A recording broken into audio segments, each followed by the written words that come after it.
Be ready for the dictation. 5 seconds to go.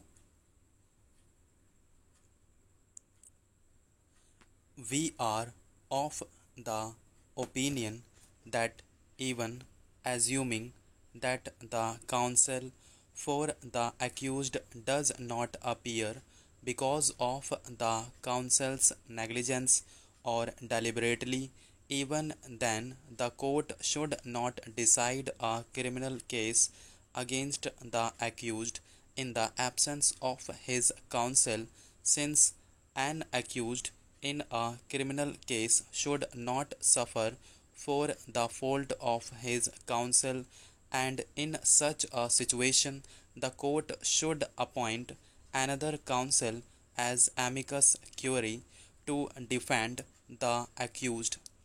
This is because liberty of a person is the most important feature of our Constitution. Article 21, which guarantees protection of life and personal liberty, is the most important fundamental right of the fundamental rights guaranteed by the Constitution. Article 21 can be said to be the heart and soul of the fundamental rights. In our opinion, that a criminal case should not be decided against the accused in the absence of a counsel.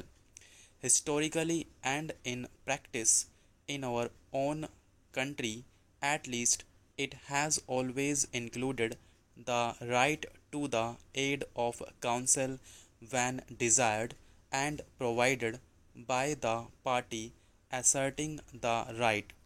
The right to be heard would be, in many cases, of little avail if it did not comprehend the right to be heard by counsel. Even the intelligent and educated layman has small and sometimes no skill in the science of law.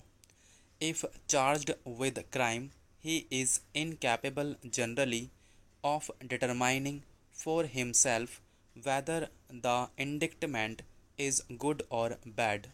He is unfamiliar with the rules of evidence.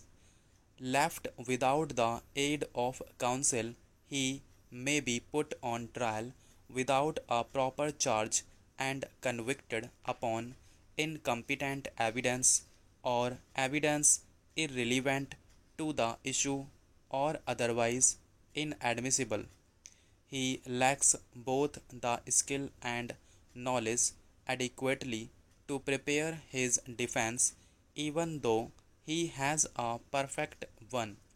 He requires the guiding hand of counsel at every step in the proceedings against him.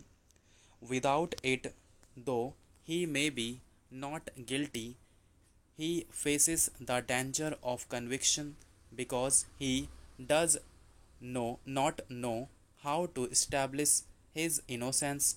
If that be true of man of intelligence, how much more true is it of the ignorant and illiterate, or those of feeble intellect?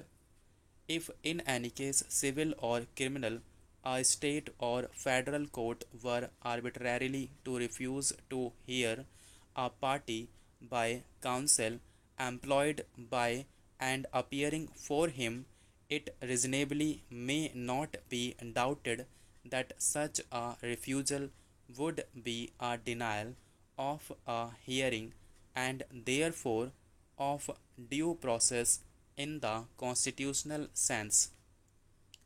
Additional evidence at appellate stage is permissible in case of a failure of justice. However, such power must be exercised sparingly and only in exceptional cases where the court is satisfied that directing additional evidence would serve the interests of justice. It would depend upon the facts and circumstances of an individual case as to whether such permission should be granted having due regard to the concepts of fair play, justice, and the well being of society.